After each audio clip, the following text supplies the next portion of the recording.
بسم اللہ الرحمن الرحیم۔ السلام علیکم۔ آج میں آپ کے لیے ایک پراسرار کہانی لے کر آئی ہوں۔ آج پلوشا کا اس کے اسکول میں پہلا دن تھا۔ پلوشا کے والد ابراہیم صاحب فوج میں تعینات تھے۔ ان کا ٹرانسفر ابھی کچھ دن پہلے ہی اس چھوٹے سے شہر میں ہوا تھا۔ پلوشا 9ویں جماعت کی طالبہ تھی، درمیانے قد کی، لمبے سیاہ گھنے بال، ذہانت سے چمکتی بڑی بڑی آنکھوں نے اسے اور حسین بنا دیا تھا۔ وہ صبح سویرے آنکھوں میں نئی صبح کی امید لیے ارد گرد کا نظارہ کرتی ہوئی اپنے نئے اسکول کی جانب جا رہی تھی۔ یہ چھوٹا سا اسکول بالکل شہر کے بیچ میں بنا ہوا تھا۔ اس کے دائیں طرف کافی پرانا قبرستان تھا۔ قبرستان کے دائیں طرف ایک جگہ بنی تھی جہاں لوگ اپنے گھر کا کچرا اور مردہ جانور وغیرہ لا کر پھینک دیتے تھے، جبکہ اسکول کی بائیں طرف ایک میدان تھا جو پہلے سکھوں کی رہائش گاہ تھا، مگر تقسیم کے وقت جو فسادات ہوئے تھے اس میں کافی سکھوں کا قتل ہوا۔ اس کے بعد سے یہ ایک خالی میدان تھا۔ پلوشا نے اپنی ذہانت اور خوبصورتی کی بنا پر جلد ہی اسکول کے استادوں کے دلوں میں جگہ بنا لی، بلکہ کلاس میں بھی سب کی بہت اچھی دوست بن گئی۔ ہر کوئی اس کے اچھے اخلاق کی وجہ سے اس کی جانب دوستی کا ہاتھ بڑھاتا تھا۔ ٹیچر نے بھی اسے مانیٹر بنا دیا تھا۔ کلاس کے مانیٹر ہونے کی حیثیت سے بہت ساری ذمہ داریاں اس پر آ گئی تھی جنہیں وہ بخوبی ادا کرتی۔ اماں، آپ کو پتہ ہے مجھے مس نے کلاس کی مانیٹر بنا دیا ہے، اور سب استاد میری تعریف کرتے ہیں کہ پلوشا ابراہیم بہت اچھی اور ذہین بچی ہے۔ وہ صحن میں بیٹھی کھانا کھاتے ہوئے خوشی خوشی ماں کو بتا رہی تھی، ماشاءاللہ میری بچی ہے ہی اتنی قابل کہ ہر کوئی اس کی تعریف کرتا ہے۔ زرمینہ بیگم بیٹی کے خوبصورت چہرے کو محبت سے دیکھتے ہوئے بولی۔ زرمینہ بیگم اور ابراہیم صاحب کے اور بھی بچے تھے، مگر جو پیار محبت ان دونوں کو پلوشا سے تھا وہ کسی اور اولاد سے نہ تھا۔ پلوشا ان کی اور اولادوں سے بہت الگ تھی۔ وہ اخلاق کی اتنی اچھی تھی کہ بہت جلد دوسروں کے دلوں میں اپنے لیے جگہ بنا لیتی تھی، مگر ہر کسی سے ہنس کر محبت سے ملنے والی لڑکی کے بارے میں کوئی نہیں جانتا تھا کہ اس کی ہنستی مسکراتی زندگی کو کیا گرہن لگنے والا تھا۔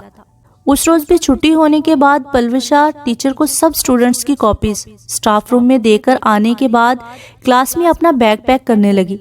بیگ پیک کرتے ہوئے اس کو یوں لگا کہ کلاس میں کوئی آیا ہے۔ اس نے مڑ کر دیکھا تو کوئی بھی نہ تھا۔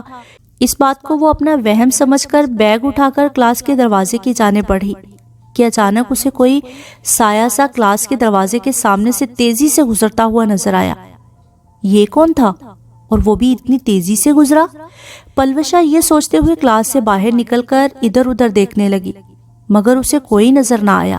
اب یہ روز کا معمول بن گیا تھا کہ چھٹی کے بعد کبھی کوئی اسے سفید لباس میں تیزی سے گزرتا نظر آتا، کبھی خالی کلاس میں کرسی کھسکانے کی آواز پر وہ چونک جاتی، کبھی کلاس کا دروازہ کوئی زور سے بند کرتا کہ وہ ڈر کر اچھل جاتی۔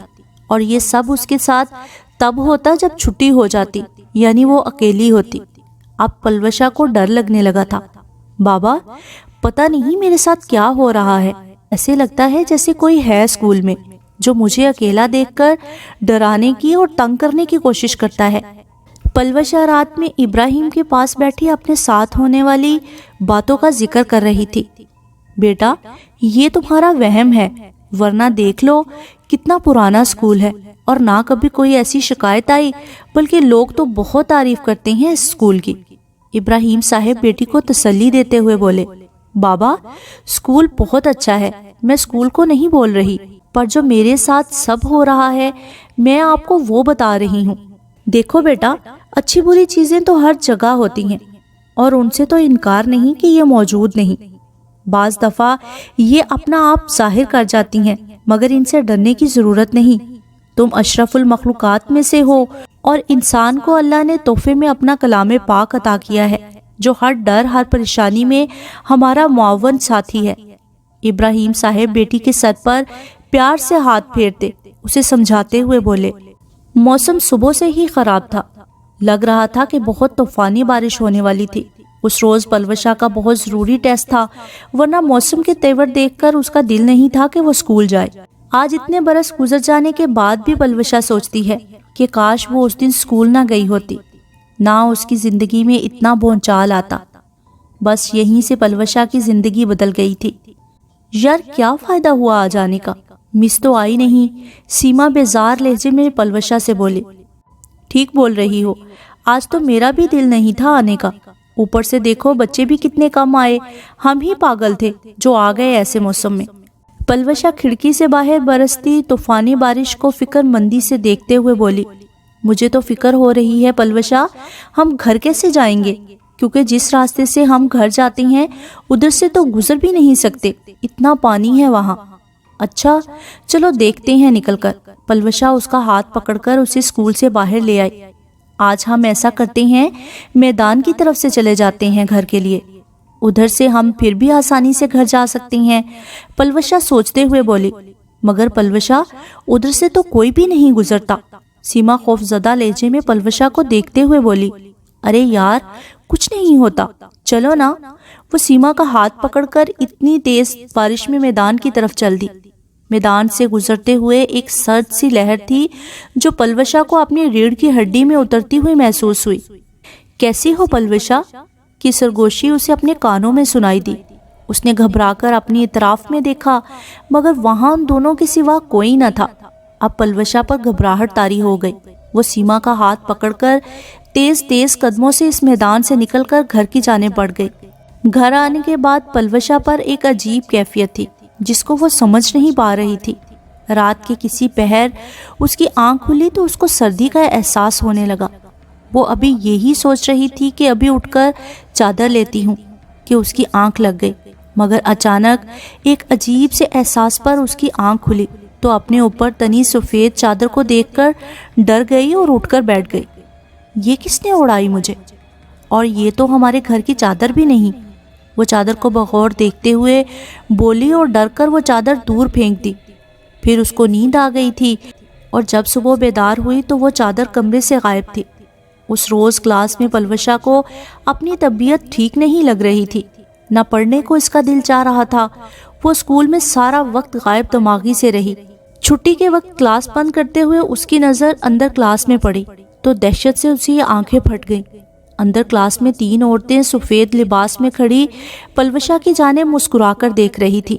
ان 3 عورتوں میں سے ایک عورت جو ان 2 عورتوں کے درمیان کھڑی تھی بے تحاشا حسین تھی۔ آ جاؤ پلوشا، وہ عورت پلوشا کو دیکھتے ہوئے اپنی جانب اشارہ کرتے ہوئے بولی۔ پلوشا چیخ مار کر وہاں سے بھاگی تھی۔ گھر پہنچ کر اسے سردی لگتی رہی تھی اور رات تک اس کو کافی تیز بخار چڑھ گیا تھا۔ کیسی طبیعت ہے تمہاری؟ نیند کے انتظار میں آنکھیں بند کیے لیٹی پلوشا کو لگا کوئی اس پر جھکا ہوا ہے۔ اس نے بے ساختہ آنکھیں کھولی تھی تو اسی اسکول والی عورت کو دیکھ کر پلوشا کی جیسے سانس رک گئی۔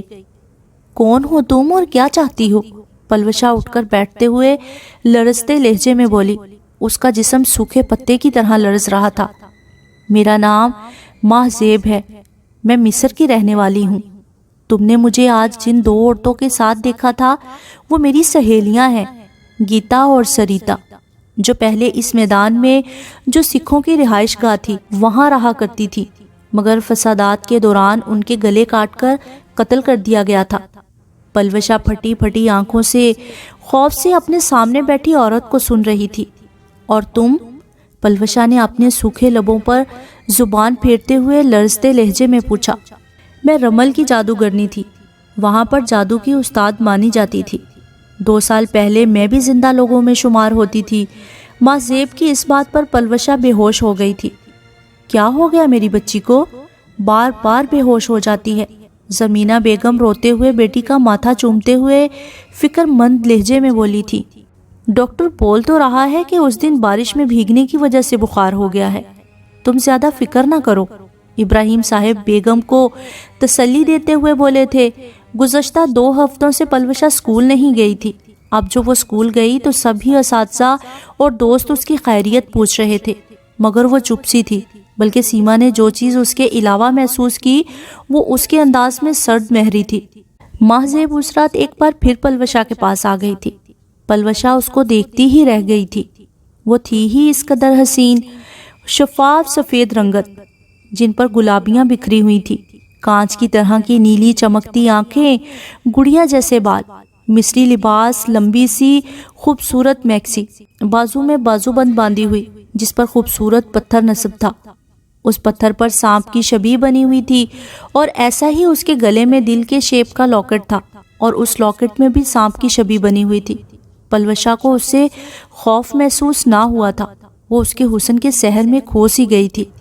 پلوشا، کیا یہ اچھا نہیں کہ تم مجھ سے دوستی کر لو؟ تم میرے اس ساتھ کو قبول کر لو۔ ماں زیب اس کا چہرہ بغور دیکھتے ہوئے عجیب سرد لہجے میں بولی، تم مجھ سے دوستی کیوں کرنا چاہتی ہو؟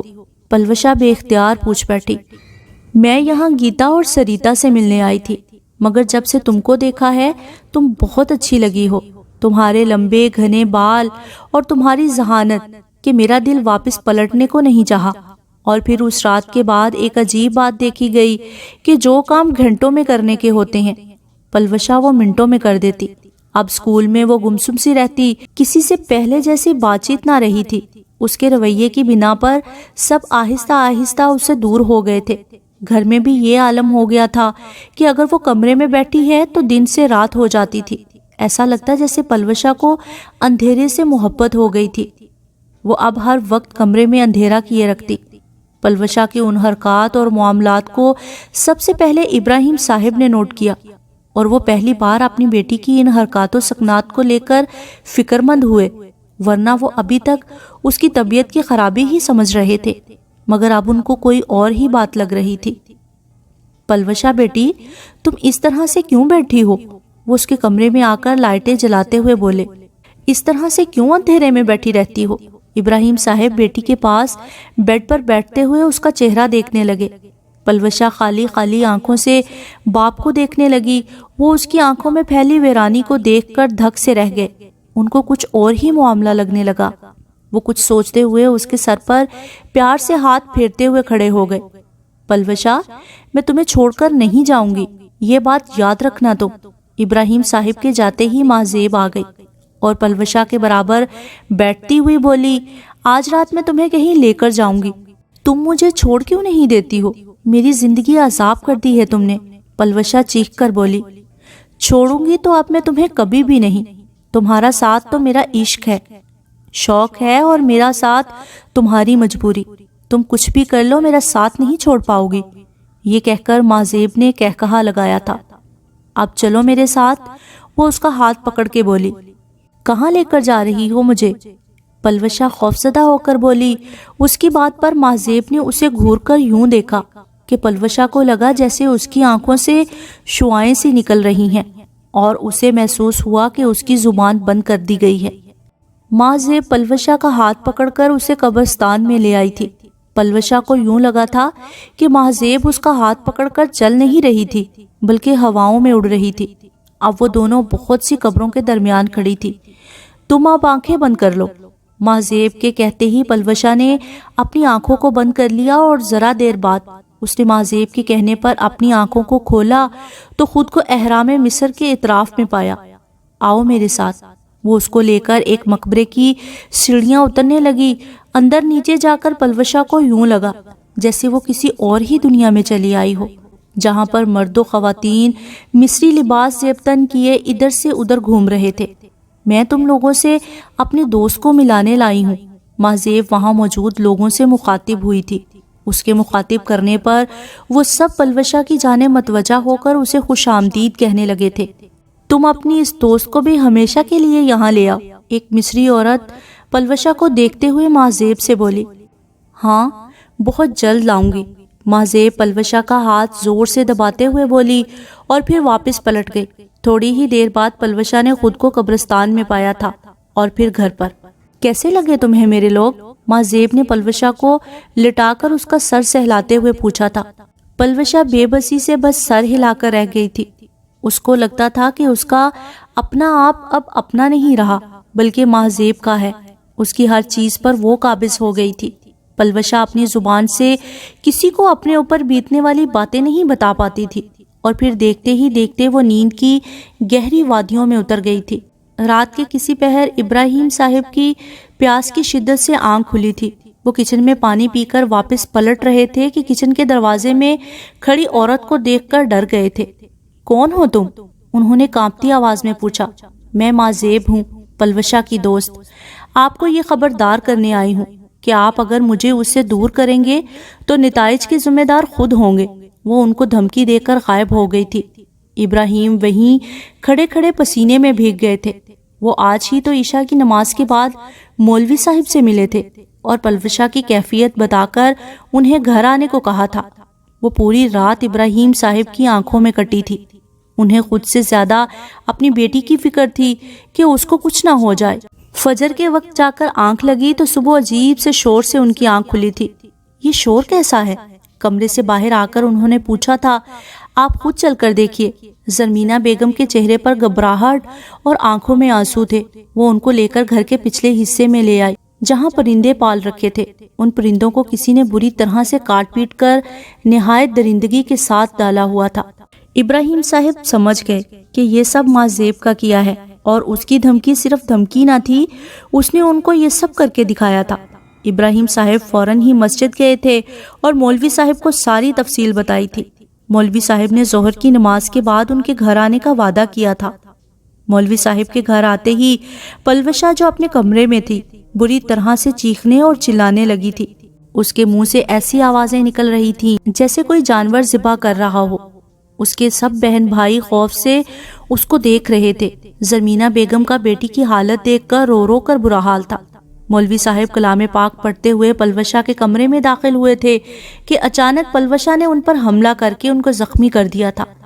بہتر یہی ہوگا کہ آپ اپنی بیٹی کا کسی اور سے علاج کروائیں، کیونکہ وہ مخلوق بہت طاقتور ہے، میں اس کا مقابلہ نہیں کر سکتا۔ مولوی صاحب یہ کہہ کر چلے گئے تھے۔ ابراہیم صاحب بہت مایوسی سے بیٹی کی حالت دیکھ رہے تھے۔ بکھرے بال، مرجھائی ہوئی رنگت، آنکھوں کے گرد ہلکے، یہ وہ پلوشا نہیں تھی۔ زرمینہ بیگم نے آگے بڑھ کر پلوشا کو بیڈ پر لٹایا۔ دونوں ماں باپ اس کے پاس بیٹھے رہے، کبھی اس کا سر دباتے، کبھی ہاتھ پکڑتے۔ ان کو سمجھ نہیں آ رہا تھا کہ کیا کریں۔ کافی دیر بعد جب پلوشا پرسکون ہو کر سو گئی تو دونوں اس کے کمرے سے اٹھ کر چلے آئے تھے۔ نیند کے عالم میں پلوشا کو یوں محسوس ہوا تھا کہ کوئی اس کے پیروں کو کسی چیز سے جکڑ رہا ہے۔ اس کی آنکھ کھلی تو ماں زیب اس کے پیروں میں گھنگرو باندھ رہی تھی۔ یہ کیا کر رہی ہو ماں زیب؟ پلوشا نے حیرت سے پوچھا۔ اب پلوشا کو ماں زیب سے ڈر نہیں لگتا تھا، اسے بھی اس کے ساتھ کی عادت ہو گئی تھی۔ پلوشا اب روشنی سے گھبراتی تھی کیونکہ ماں زیب کو بھی روشنی سے وحشت ہوتی تھی۔ تمہارے باپ نے میری بات سنی نہیں تو اب میں اس کو سزا دوں گی، کھڑی ہو جاؤ اور ناچو۔ ماں زیب پلوشا کو بیڈ سے اتارنے کے لیے گھسیٹتے ہوئے بولی۔ پلوشا نے بیڈ سے اترتے ہی ناچنا شروع کر دیا۔ گھنگروؤں کی آواز پر ابراہیم صاحب اور زرمینہ بیگم سب کمرے میں آ گئے تھے، جہاں پلوشا دیوانہ وار بال کھولے ناچ رہی تھی۔ یہ کیا کر رہی ہو؟ ابراہیم صاحب نے آگے بڑھ کر بیٹی کو پکڑنا چاہا تھا، مگر پلوشا کے دھکے پر وہ اچھلتے ہوئے دور جا کر گرے تھے۔ زرمینہ بیگم بیٹی کے زخمی پیر دیکھ کر پھوٹ پھوٹ کر رو رہی تھی۔ تمہیں خدا کا واسطہ چھوڑ دو میری بیٹی کو۔ وہ ہاتھ جوڑ کر اس نادیدہ وجود سے مخاطب ہوئی تھی۔ میں نے بولا تھا اس کے باپ کو پلوشا کو اس کے حال پر چھوڑ دے، مگر اس نے میری بات نہیں مانی۔ پلوشا کے اندر سے کسی اور عورت کی آواز ابھری۔ اچھا ٹھیک ہے، مجھے تمہاری بات منظور ہے، مگر تم میری بیٹی کو اذیت تو نہ دو۔ ابراہیم صاحب کے بولتے ہی پلوشا وہیں زمین پر غش کھا کر گر گئی۔ زرمینہ بیگم نے آگے بڑھ کر تیزی سے اسے تھاما۔ ابراہیم صاحب بھی بیٹی کی جانب بڑھے تھے۔ پلوشا کے بہن بھائی خوف زدہ سے اپنی بہن کو دیکھ رہے تھے۔ مجھے معاف کر دو پلوشا، میں نے تمہیں اتنی اذیت دی، پر میں کیا کروں، تمہارے باپ کو بھی تو سبق سکھانا تھا۔ ماں زیب پلوشا کو نڈھال دیکھ کر روتی ہوئی بولی تھی۔ یہ تمہاری کیسی محبت ہے ماں زیب، جس میں سوائے میرے لیے تکلیف کے اور کچھ بھی نہیں ہے؟ پلوشا بے بسی سے رونے لگی تھی۔ ابراہیم صاحب بیٹی کو اس حالت میں نہیں چھوڑ سکتے تھے، مگر جب وہ علاج کا ارادہ کرتے تو پلوشا جس اذیت سے گزرتی وہ ان سے دیکھی نہیں جاتی تھی۔ وقت اور حالات کے ساتھ پلوشا اب بہت بدل سی گئی تھی۔ وہ اب کالج میں آ گئی تھی۔ ماں زیب پڑھائی میں اس کی بہت مدد کرتی تھی۔ وہ بھی ماں زیب کے ساتھ کی عادی ہو گئی تھی، یا یوں کہا جائے کہ اس نے ماں زیب کے اس ساتھ کو اپنی مجبوری سمجھ کر قبول کر لیا تھا۔ خاندان میں اب کوئی پلوشا سے نہ ملتا تھا، سب دور دور رہتے تھے، اور تو اور اس کے اپنے بہن بھائی بھی اس سے دور ہو گئے تھے۔ شروع میں ان باتوں نے پلوشا کو بہت دکھی کیا تھا، مگر وقت کے ساتھ ساتھ وہ ان کی عادی ہو گئی تھی۔ ان دنوں کالج میں مبین نامی ایک لڑکا پلوشا میں کافی دلچسپی لے رہا تھا۔ اسے پلوشا کی ذہانت اور اس کی خاموشی اپنی طرف متوجہ کرتی تھی۔ وہ خود ہی اس سے باتیں کرنے کے موقع تلاشتا اور پلوشا بھی اس میں دلچسپی لینے لگی تھی۔ اب وہ دوبارہ سے ہنسنے اور بولنے بھی لگی تھی، مگر یہ سب ماں زیب کو بہت ناگوار لگ رہا تھا۔ اور پھر کچھ دنوں سے پلوشا یہ دیکھنے لگی کہ مبین اس کو دیکھ کر راستہ بدل لیتا یا اسے دیکھتے ہی ادھر ادھر ہو جاتا۔ مبین، تمہیں کیا ہو گیا ہے؟ کہاں مصروف ہو؟ اس روز پلوشا خود ہی اس سے پوچھ بیٹھی تھی۔ پلوشا، پلیز مجھ سے بات مت کیا کرو۔ مبین کے روکھے انداز پر پلوشا حیرت زدہ ہو گئی تھی۔ تم ایسا کیوں بول رہے ہو؟ پتہ نہیں، پر تمہارا ساتھ میرے لیے بہت تکلیف دہ ہو گیا ہے۔ جب سے تم سے دوستی ہوئی ہے مجھے کوئی نہ کوئی نقصان ہو رہا تھا جسے میں اپنا وہم سمجھ رہا تھا، مگر میں نے محسوس کیا ہے کہ تمہارے ساتھ بیٹھوں یا بات کروں تو میرے جسم میں ایک درد اٹھتا ہے۔ مجھے اب سمجھ آئی ہے کہ کوئی تو بات ہے جو تم سے کوئی بات نہیں کرتا۔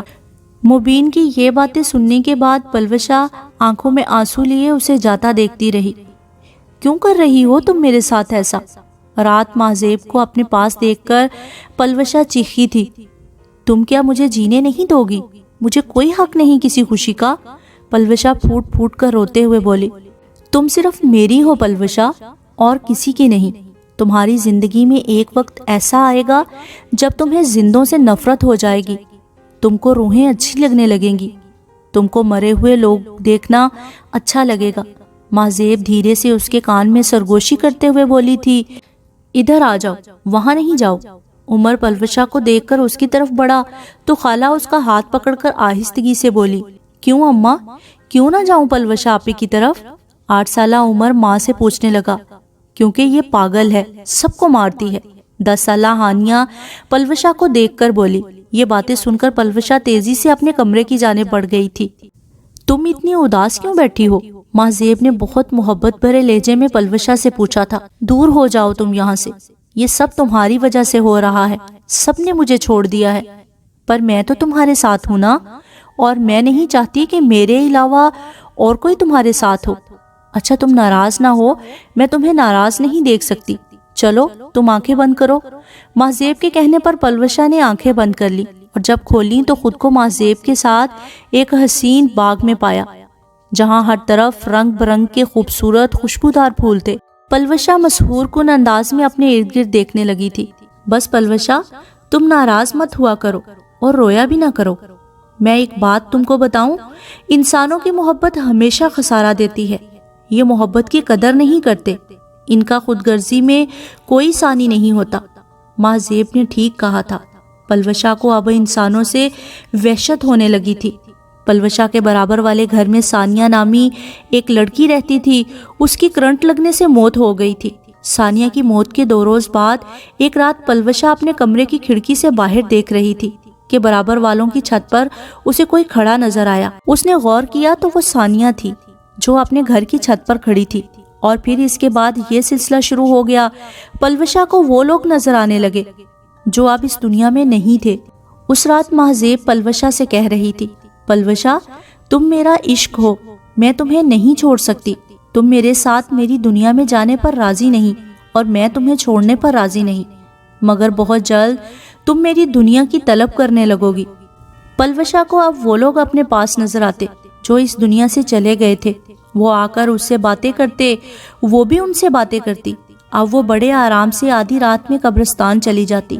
ماں زیب جہاں کہتی اس کے ساتھ وہ چل دیتی تھی۔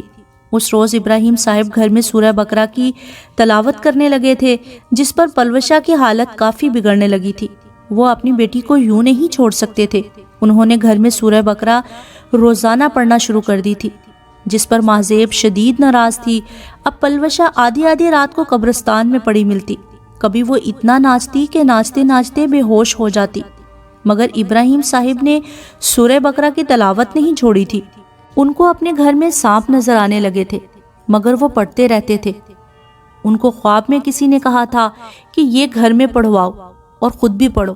وہ پلوشا کو زبردستی اپنے پاس بٹھا کر تلاوت کرتے، جس پر وہ پسینے میں شرابور ہو کر بری طرح سے چیختی کہ اسے زنجیروں سے باندھنا پڑتا۔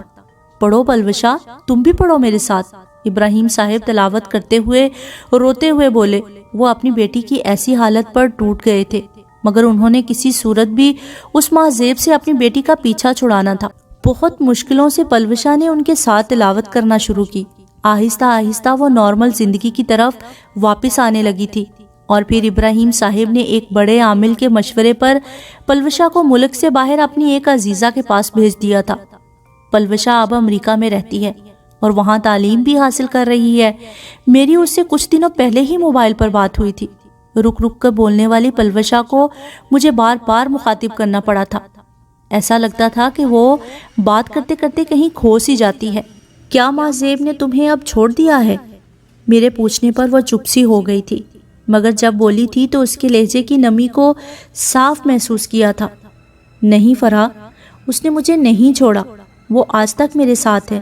ہاں، پر اب وہ مجھے نظر نہیں آتی، مگر اب بھی میں اس کو اپنے پاس محسوس کرتی ہوں۔ وہ مجھے بولتی ہے کہ میں نے اس کی محبت کا یہ صلہ دیا۔ وہ بولتی ہے پلوشا، تم خوشیوں کے لیے ترسو گی، تمہیں نہ کسی کا ساتھ نصیب ہوگا نہ کوئی خوشی ملے گی، کیونکہ تم نے مجھے اذیت دی۔ اس کی سرگوشیاں میں اکثر سنتی رہتی ہوں، اور اس نے ٹھیک ہی کہا ہے۔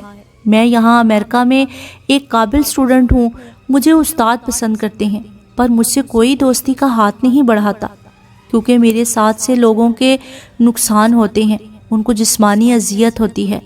مجھے اب بھی روحیں نظر آتی ہیں، کوئی حادثہ کہیں ہونے والا ہو، مجھے بعض اوقات پہلے ہی محسوس ہو جاتا ہے۔ مجھے بھی اب زندہ لوگوں سے وہ محبت نہیں رہی۔